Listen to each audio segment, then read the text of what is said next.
नमस्कार. माझं नाव अरुण रामचंद्र सोनवणे.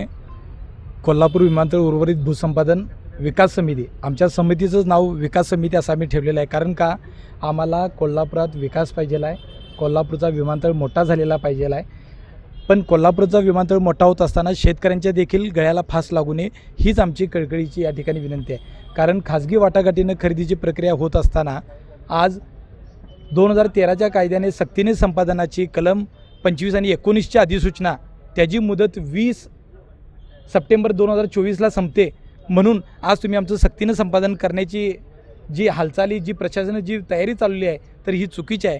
कारण जी खाजगी वाटाघाटींची प्रक्रिया चालू होती महाराष्ट्र विमानतळ विकास कंपनीमार्फत, तर ह्यामध्ये जे तांत्रिक अडचणी येत आहेत, 7/12 मिळत नाही, खातेदारांचे कागदोपत्री त्रुटी आहेत, प्रस्ताव जात आहेत, तर ते त्रुटी काढत आहेत.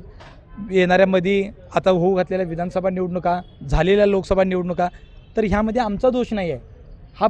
हा प्रशासनानं आपल्या स्तरावर संबंधित यंत्रणेला विचारून करण्याचा आहे की हा दोष कुणाचा आहे. 7/12 मिळत नाही हा दोष माझा नाही.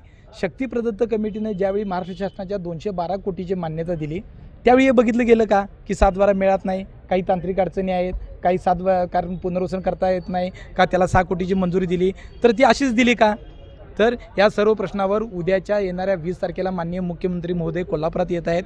तर त्या अनुषंगानं माझी त्यांना कळकळीची विनंती आहे की त्यांनी आम्हाला न्याय देण्यासाठी आम्हाला महाराष्ट्र विमानतळ विकास कंपनी व माननीय जिल्हाधिकारी कोल्हापूर यांच्यासोबत आमची एक बैठक घडवून आणावी व आमचे शेतकऱ्यांचे प्रश्न मार्गी लावावेत, ही कळकळीची आम्ही त्यांना विनंती करतो आहोत.